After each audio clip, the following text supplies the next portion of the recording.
Let's welcome brother MD Jagan. और बहुत से सवाल है brother, welcome to the program. धन्यवाद। दानियल का दर्शन बस अभी अभी शुरू किया है और दोनों एपिसोड में बहुत सारे रिस्पांस आ रहे हैं। बहुत लोग इसके बारे में जानते हैं पर हम इसके अनजान दृष्टिकोण को देख रहे हैं। इस कार्यक्रम में मेरा पहला सवाल यह है कि आमतौर पर दर्शन, इस पर लोगों का एक दृष्टिकोण है। सपने, इज इट अ ड्रीम और अ विजन? दोनों को भी एक कॉन्टेक्स्ट में बाइबल में दोनों है, ड्रीम्स भी है, विजन भी है। तो प्रभु सपने में बात करेंगे या दर्शन में बात करेंगे, यही सवाल है। परमेश्वर तो दोनों में बातें करते हैं। देखिए, बाइबल में तो दर्शन में और स्वप्न यानी ख्वाब में फर्क है। इसके बारे में कहा जाए तो हम अक्सर इस तरह से कहते हैं, परमेश्वर तो हर समय में मनुष्य से बातें करना चाहते हैं। परमेश्वर आदम से बात करते थे, बात करने आए तो आदम छिप गया, तो परमेश्वर से बात किए बिना ही आदम जाकर छिप गया।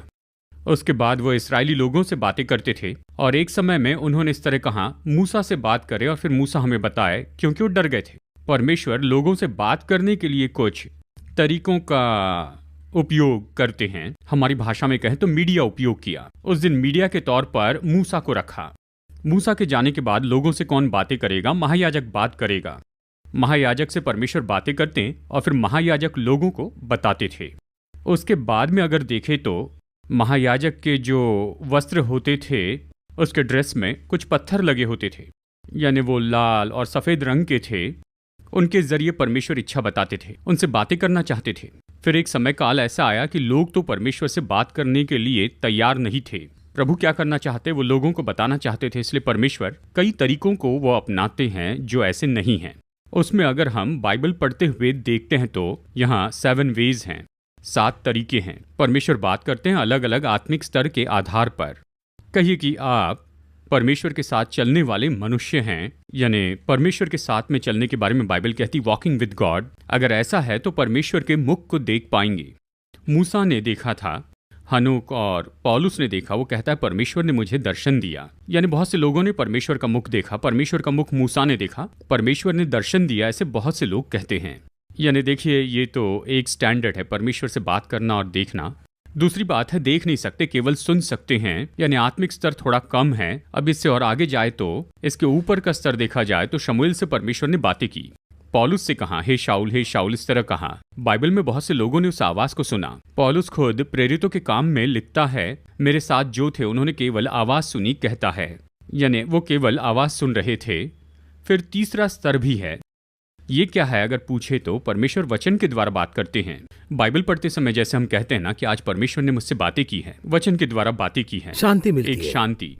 अभी आप जो बहुत से सवाल पूछते हैं उसके जवाब भी बाइबल में मिलते हैं। जैसे कहते परमेश्वर ने वचन के द्वारा मुझसे बातें की, ये तीसरा स्टेज है। चौथा स्टेज क्या है पूछे तो भविष्यवक्ता द्वारा बातें करते हैं। इन तीनों में देखे परमेश्वर व्यक्तिगत रीति से बातें करते हैं, यानी उन लोगों ने परमेश्वर को आमने सामने देखा। दूसरा सिर्फ आवाज सुनाई दी। तीसरा वचन के द्वारा बातें की। चौथा है जिसमें दूसरे का उपयोग करते हैं, भविष्यवक्ता को भेजते और भविष्यवक्ता के द्वारा बातें करते। ये सब हम जानते हैं, ये 4 हैं। फिर 5वां यानी एक और, वो है विजन्स। ये क्या है पूछे तो ये तो दर्शन देखते हैं, यानी दर्शन तो बस उनकी आंखों के आगे दिखाई देता था। इसका अगला स्तर ही है ड्रीम्स। अब देखिए, स्वप्न में यहाँ पर एक विषय है, स्वप्न के अलग स्तर हैं। कष्ट में होंगे तो स्वप्न आता है, ऐसे बाइबल कहती है। परेशानी में हो तो ये आता है। एक और बात है, देखिए कभी किसी बात पर सोचकर आप लेटते हैं, यानी हमारे कॉन्शियस अनकॉन्शियस में ये हैं, वो हमारे सपनों में आते हैं। सभी परमेश्वर ने दिए हैं ऐसे नहीं कह सकते। इसी के साथ परमेश्वर के स्वप्न केवल परमेश्वर की संतानों को मिलेगी ऐसे नहीं हैं। फिरौन से उसने बात की, नबूकदनेस्सर से उसने बात की, बहुत से लोगों ने सपने देखे, उसके बाद में भी स्वप्न दिए। जैसे यीशु के जन्म के समय यूसुफ से कहा, यानी यूसुफ से कहा कि मरियम को तो अपना ले। इस तरह से यूसुफ से परमेश्वर ने स्वप्न में बात की। तो स्वप्न तो उन्हें भी आते हैं जो परमेश्वर को जानते हैं और उन्हें भी जो परमेश्वर को नहीं जानते। परेशानी में भी आते हैं, परमेश्वर की इच्छा से भी आते हैं। ये आत्मिक स्तर है, ये तो हमें मानना होगा। फिर इसका अगला स्टैंडर्ड है 7th स्टेज। ये क्या है पूछे तो देखिए, परमेश्वर ने इसे एक ही बार उपयोग किया है। परमेश्वर ने बिलाम के साथ उसकी गधी के द्वारा बातें की, अन्य जाति द्वारा बातें की। परमेश्वर किसी के भी द्वारा बातें करते हैं। कुछ विषय में देखिए हमारे लोग उन्हें किस तरह से लेते हैं। अरे दिया बुझ गया, ये अच्छा शकुन नहीं है, इसकी जरूरत नहीं, इसे मत करो, जाते वक्त ही पैर लग रहा है। देखिए जैसे मैं जाने की शुरुआत ही कर रहा था तो गाड़ी पंचर हो गई। इन सब को वो परमेश्वर की इच्छा समझते हैं। यानी कि ये दिन शुभ नहीं है, ये दिन अच्छा दिन नहीं है, ये समय अच्छा समय नहीं है। देखिए इन सब के पीछे कारण क्या है। सामने से ये आ गया या सामने से वो आ गया, इसे परमेश्वर की इच्छा जानने के लिए उपयोग करते हैं। यह है 7th स्टेज। पहला स्टेज है परमेश्वर मानो सामने बैठकर आमने सामने बात करते हैं। तो इन 7 स्टेज में से एक है दर्शन। दर्शन और स्वप्न में क्या फर्क है। दर्शन में वो बैठे होते हैं, उनकी आंखों के सामने कुछ दिखता है, उसे देखते हैं। और स्वप्न तो सोने पर आता है। स्वप्न जो है अलग अलग स्तर पर आता है, उसे हमें अलग करके देखना होगा। कौन सा परमेश्वर ने दिया है, कौन सा परेशानी के कारण आया है, इस तरह देखना होगा। इसमें मेरा एक सवाल है। एक है हम विजन को देख रहे हैं, दूसरा जब हम सोते हैं तब आता है, ऐसा आपने कहा। मोटा मोटी इसे समझने के लिए प्रभु हमसे बात कर रहे हैं, यही एक अलग लेवल है। प्रभु सबसे बात करते हैं, लेकिन ये जो बात है वो प्रभु से ही निकली है। ये जो पॉइंट है ना, उसे हम कैसे सेंस करें, ये बताइए। देखिए ये तो ऐसा है, हमारे और परमेश्वर के बीच में जो संबंध है उसका, हमारी आत्मा और परमेश्वर के बीच में एक संबंध है। देखिए इसमें एक स्तर होता है, जहाँ तक कि मेरा अनुभव है उस तरह से मैं कह रहा हूँ, लेकिन आपका अनुभव अलग हो सकता है, है ना। देखिए जब मैं कोई किताब पढ़ता हूँ उसके बारे में मुझे अनुभूति होती है, वही किताब आप पढ़े तो आपकी अनुभूति अलग होगी। करेक्ट। लेकिन कहिए कि जब मैं इसे पढ़ता हूँ तो क्या हुआ, मैं ये बता सकता हूँ। यानी प्रकृति को जब हम देखते हैं, वाह क्या है, यहाँ मेरे मन को बड़ी शांति मिली, मैं यहाँ से बाहर जाना ही नहीं चाहता, इसे छोड़ना नहीं चाहता, वहाँ मुझे बड़ी खुशी मिलती है, ये तो मेरी अनुभूति है। उस जगह को आप देखेंगे तो शायद कुछ नहीं सूझेगा, आपके लिए वो बिल्कुल साधारण होगी। आप सोचेंगे इसमें ऐसा क्या है, इसके बारे में इतनी बड़ी बात कह रहे हैं। जो आत्मा में है ना, उनके साथ आने वाले हैं परमेश्वर। उस आत्मा से जब परमेश्वर बात करते हैं तो आप अपनी आत्मा में जानते हैं कि परमेश्वर ने कहा है। चाहे कितने भी लोग आपसे फोन पर बात कर ले, लेकिन जब आपके पिताजी या आपकी पत्नी या आपके बच्चे आपसे बात करते हैं तो तुरंत ही आपके मन में बहुत ही बड़ी खुशी आ जाती है ना। दूसरों से बातें करने में एक फर्क होता है, यहाँ पर इस तरह का ये फर्क होता है। तो जब उसके साथ में रहेंगे तो ही मिलेगा। यानी जब उस स्टेज में आप आगे बढ़ते चले जाएंगे तो आप उसे महसूस कर पाएंगे, मन में शांति आएगी, पीस ऑफ माइंड होगा। मैं हमेशा कहता हूँ, अगर परमेश्वर बात कर रहे हैं, अगर परमेश्वर ही बात कर रहे हैं, उसमें उलझन नहीं होगी, मन की शांति होगी, एक क्लैरिटी रहेगा, बहुत क्लैरिटी होगी, आपके मन में पूरी शांति होगी, सब साफ होगा, कोई भी उलझन नहीं होगी। लेकिन जब मनुष्य बात करते हैं तो आपको शरीर में लगेगा, शरीर में जानेंगे हाँ ये ठीक है, हाँ ठीक है, आपने जो कहा सही है, लेकिन मन की शांति नहीं होगी। मेरे एक दोस्त ने कहा, मुझे यकीन है कि आप इसे समझ पाएंगे, एक विषय के बारे में कहते हुए जब वो कानून के दायरे को पार करके कहते देखा जाएगा, जो भी होगा देखा जाएगा, इस तरह कहते, तो वो इस तरह से कहते हैं ठीक है कोई बात नहीं, कुछ न कुछ करेंगे, लेकिन हृदय में क्या नहीं है, पीस ऑफ माइंड, मन की शांति नहीं। लेकिन वही काम कानूनन तरीके से करे तो क्या होगा, क्लियर रहेगा, क्लियर होगा, कोई डर नहीं होगा। वैसा स्तर आत्मिकता में होता है। कोई भी मनुष्य बात करे, आप में धीरज होगा, ये सब कुछ होगा। परमेश्वर बोलेंगे तो मन में शांति होगी।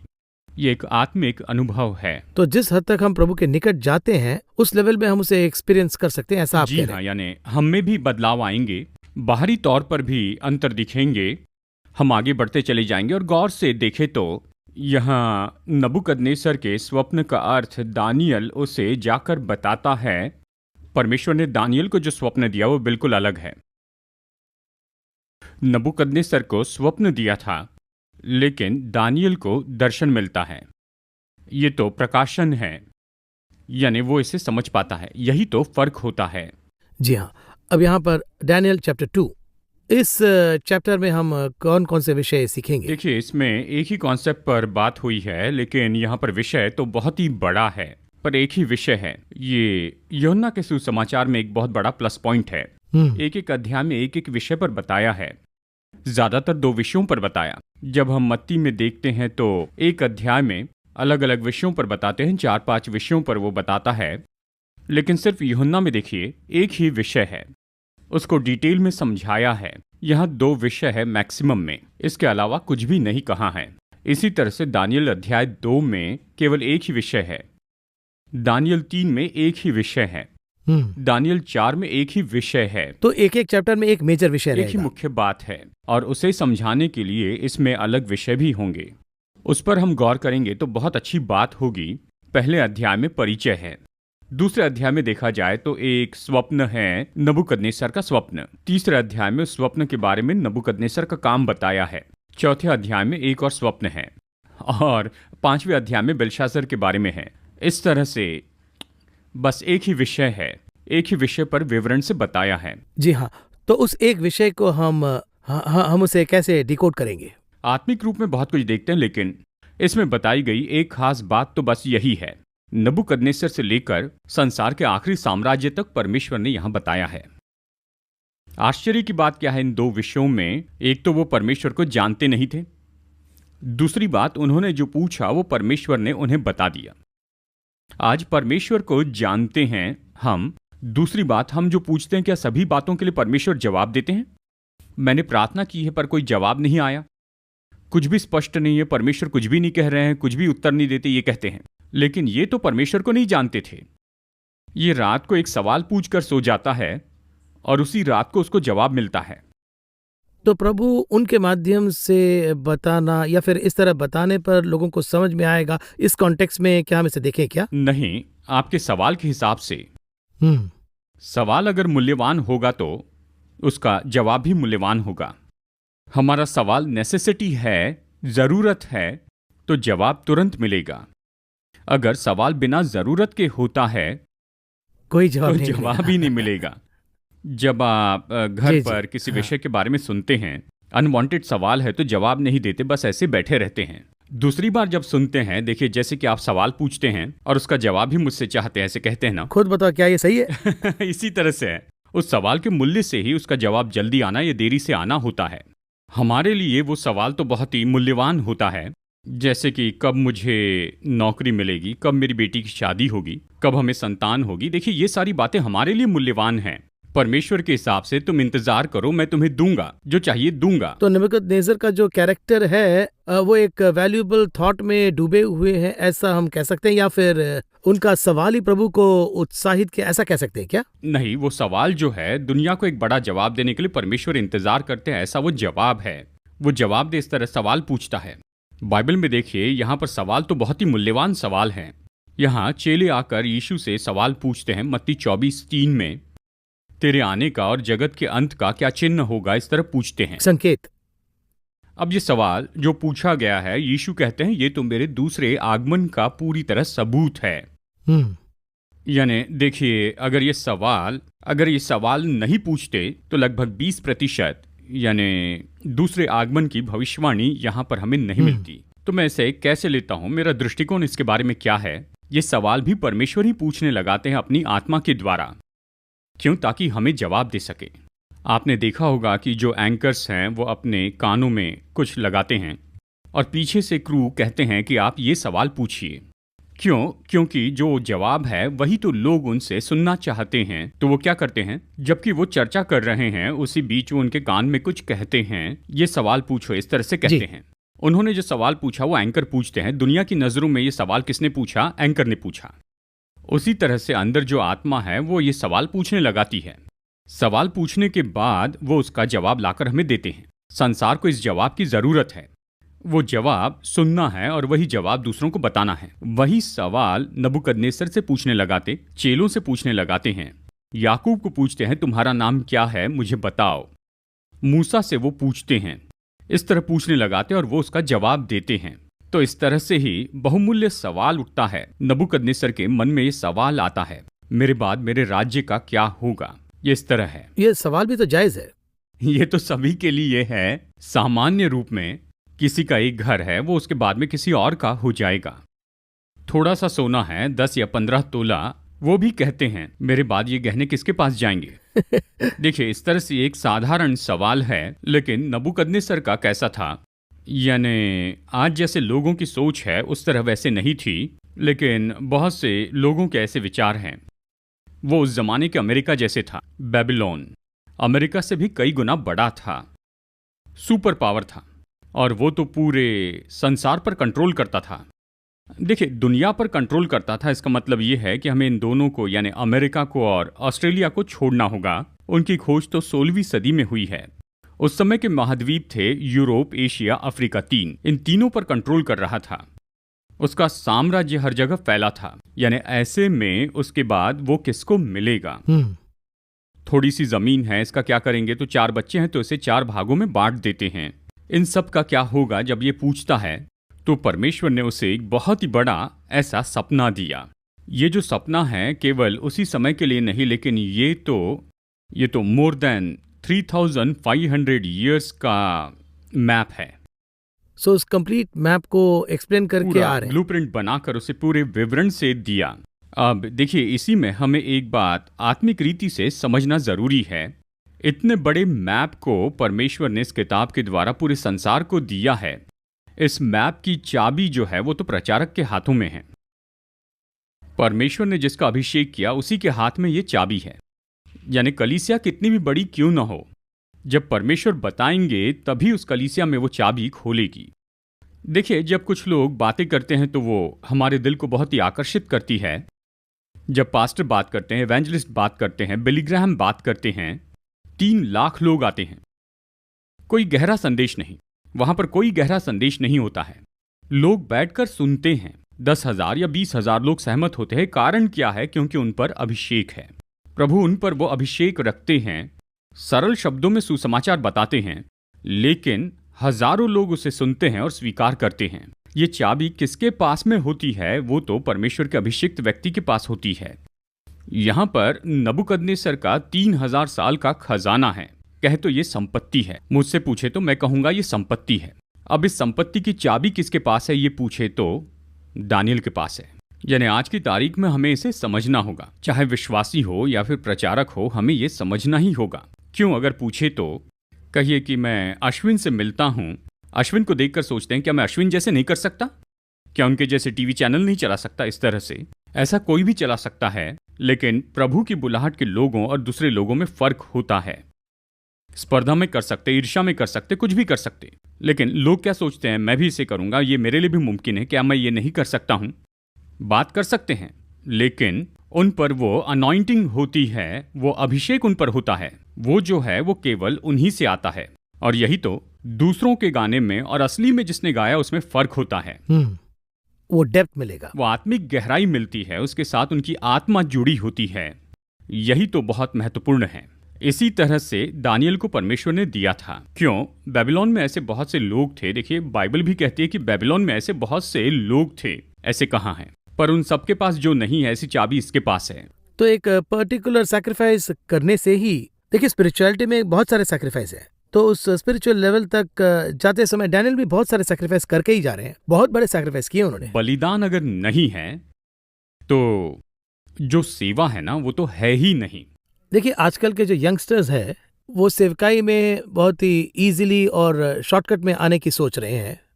इसके पीछे कितने सैक्रिफाइस है, इस बात को देखिए, बलिदान के पीछे, हम तो बलिदान कहते हैं, लेकिन उसके पीछे बड़ी मेहनत होती है। मेहनत तो एक बात है और समर्पण भी होता है। इन सबको मिलाने के बाद ही बलिदान बनता है। अभी अंतिम समय में देखिए, एक सिद्धांत क्या है? मसीह का बलिदान हो चुका है, उसने खुद को दे दिया। तुम कुछ भी मत करो, तुम्हारे लिए सब कुछ कर दिया है। बाइबल में वचन कहता है, कर्म बिना विश्वास तो मरा हुआ है। यानी मसीह ने बलिदान किया और वो चले गए, लेकिन मसीह ने एक ग्लास मेरे लिए रखा है, तो इस ग्लास को वहां से उठाकर पानी पीने का काम तो मेरा है, वो हमारा भाग हाँ, है। जब उस काम को मैं पूरा करूंगा तभी मेरी प्यास बुझेगी। मैं ग्लास नहीं उठाऊंगा, लेकिन फिर भी पानी मेरे मुंह तक पहुंचेगा और मेरी प्यास बुझेगी। ये कैसा कॉन्सेप्ट है? इसलिए कहता हूं, दानियल का जो बलिदान था वो तो महान था। यहां सबसे आश्चर्य की बात क्या है? बाइबल में इन सभी बलिदानों के लिए एक एक लाइन में कहा गया है।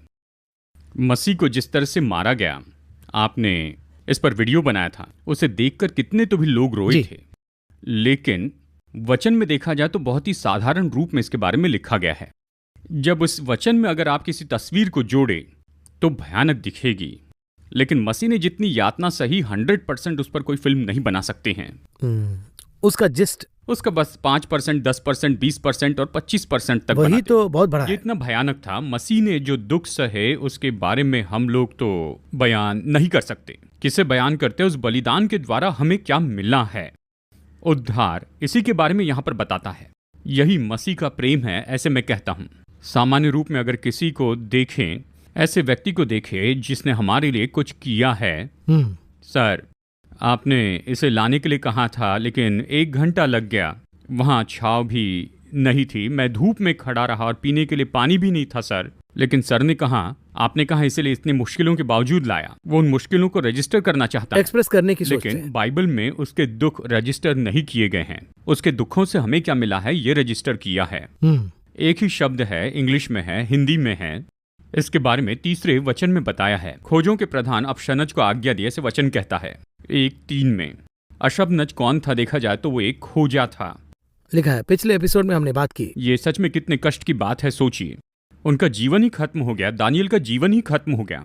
कितना बड़ा बलिदान किया। और वैसे ही जोसेफ के लाइफ में भी वो जो रास्ता वो कितना कष्ट था। कितनी मुश्किल है, चाहे दानियल हो या यूसुफ हो या फिर देखिए मूसा के ही जीवन को देखिए। इब्रानियों अध्याय 11 में बताया है, मिस्र में रहकर फिरौन की बेटी का पुत्र कहलाने से इनकार किया, उसे परमेश्वर के लोगों के साथ दुख भोगना अधिक उत्तम लगा। ही सिलेक्टेड, उसने खुद इसका चुनाव किया। मैं वही कह रहा हूं, अय्यूब को देखिए, यानी दुख सहे बिना कौन ऊपर आया है। 75 साल के बूढ़े व्यक्ति को परमेश्वर ने बुलाया, पैदल 3 देश पार करने थे, हो सकता था क्या? हम आसानी से पढ़ते, अब्राहम तैयार होकर कनान की ओर चला, बस यही। कनान जाने के पीछे देखा जाए तो 10 साल का यहाँ कॉन्सेप्ट है। यही तो कह रहा हूं, मसीह ने जो दुख उठाए हैं, दुख उठाए सामान्य नहीं, पूरी रात उसे मार रहे थे, उसे क्रूस पर चढ़ाना था।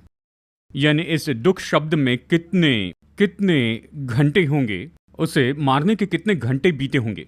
इसी तरह से दानियल का जो बलिदान है वो तो बहुत ही महान था। इसी तरह से जैसे आपने कहा, आज के नौजवान सोचते हैं YouTube पर एक गाना डालेंगे और इस तरह से ऊपर आ जाएंगे, Facebook पर अपलोड करेंगे, ऊपर आ जाएंगे। वो तो कीमत चुकाने के लिए तैयार नहीं है, क्योंकि ये तो ऐसे समय में आ गए हैं, यहाँ तक कि टीचिंग्स भी ऐसी हो गई हैं। दानियल के किताब को जब हम देखते हैं, हम चैप्टर 2 में हैं अभी, तो हम इस चैप्टर 2 को कैसे डीपली एनालाइज करेंगे, इसमें हम इसे कैसे पढ़ना चाहिए पहले फंडामेंटली। अब देखिए यहाँ पर क्या है, यहाँ पर परमेश्वर उसे सपना देते हैं। अब वो सपने का जो अर्थ है, वो जो परमेश्वर ने दिया है, उसकी चाबी परमेश्वर की संतान के पास है, दानियल के पास है। वही आकर इसे बताता है। इसके बारे में एक और कॉन्सेप्ट है, इसके बारे में बाद में बात करेंगे। और वो क्या है, ये स्वप्न क्या है, इसके बारे में हम पहले यहाँ पर देखेंगे। यहाँ परमेश्वर ने नबूकदनेस्सर को एक प्रतिमा दिखाई, और वो प्रतिमा तो 5 वस्तुओं से बनी हुई थी, मेटल्स से। उनमें से एक है सोना, यानी सिर सोने का है, सीना और हाथ तो चांदी के हैं, पेट और जांग तो पीतल की है, टांगे लोहे की, पैर लोहे और मिट्टी की मिलावट से। ये 5 वस्तुएं हैं। पहले तो परमेश्वर उसे एक प्रतिमा क्यों दिखाते हैं? हमेशा ध्यान देकर सोचना है। जिसको जो भाषा समझ में आती है उससे उसी भाषा में बात करना परमेश्वर का काम है, परमेश्वर की स्टाइल है। यहाँ उदाहरण के लिए इससे सपने में बात की, और वहाँ दानियल से दर्शन में बात की थी। नए नियम में यूसुफ से सपने में बात की, मरियम से दर्शन में बात की। तो बिलशासर के समय हाथ से दीवार पर लहू से लिखा था। वैसे ही गिदोन से साइन लैंग्वेज में बात की थी। हाँ, जिसे वो समझ सके इस तरह से, यानी कि उस लेवल पे जा रहे हैं। जिसको जिस लेवल में समझ आता है उस लेवल में बात करते हैं। यानी कि वो मीडिया है, उस मीडिया को समझने से ही। जी हाँ, हम कहते हैं कि परमेश्वर बात नहीं कर रहे हैं, पर मैं कह रहा हूँ परमेश्वर कितने नीचे आकर बात कर रहे हैं, हमारे लेवल में, यानी हम जो समझ सकते हैं उस लेवल में आकर बताते हैं। यहाँ तक उन्हें ऐसा करने की कोई जरूरत ही नहीं है। वो हमसे कितना प्रेम करते हैं। देखिए, मेरी संतान को समझ में आए ऐसे सोच के, यानी स्कूल में एलकेजी टीचर को देखिए, बच्चों को नाच कर सिखाते हैं। हाँ, तभी तो समझेंगे, तभी तो वो समझेंगे। वो इस लेवल पर आते हैं। नबूकदनेस्सर के समय में बेबीलोन में ऐसी प्रतिमाएं थी, उसकी प्रतिमा के सामने जो भी कहते मानते। बेबीलोन के इतिहास को देखें तो कहते हैं बेबीलोन जो शहर है, उस शहर में नबूकदनेस्सर राजा की बहुत बड़ी प्रतिमा बनाई गई थी। यानी जब कोरेश वहां पर गया तो उसने उस प्रतिमा को देखा, इतिहास बताता है। तो ये उसकी प्रतिमा थी, उसकी प्रतिमा के सामने जो भी कहते वो सब मानते, उसे एक्सेप्ट करते थे। उन्होंने अपने जीवन में बहुत सी प्रतिमाएं देखी थी, बाइबल में यह भी बताया गया कि वो अपने राजा की उपासना करते थे। इतनी प्रतिमाओं को देखने वाला इस प्रतिमा को देखकर डर गया। सामान्य रूप में उस समय में राजा की प्रतिमा एक धातु से बनाते थे, एक ही वस्तु से, सोने से बनाते या चांदी से, या कहिए बनाते थे प्लास्टर ऑफ पेरिस से। इन सब से आपने चर्च में भी देखा होगा, मरियम की मूर्ति, यीशु की मूर्ति, ये सब पहले जमाने में पत्थर से बनाते थे या चिकनी मिट्टी से, प्लास्टर ऑफ पेरिस से भी बनाते हैं। लेकिन इन 5 वस्तुओं से बनाई हुई ये प्रतिमा नबूकदनेस्सर ने यहां देखी। इसे देखकर ही नबूकदनेस्सर हैरान हो गया, यानी उसका पूरा मन ही हिल गया, कहता है डिस्टर्ब हो गया।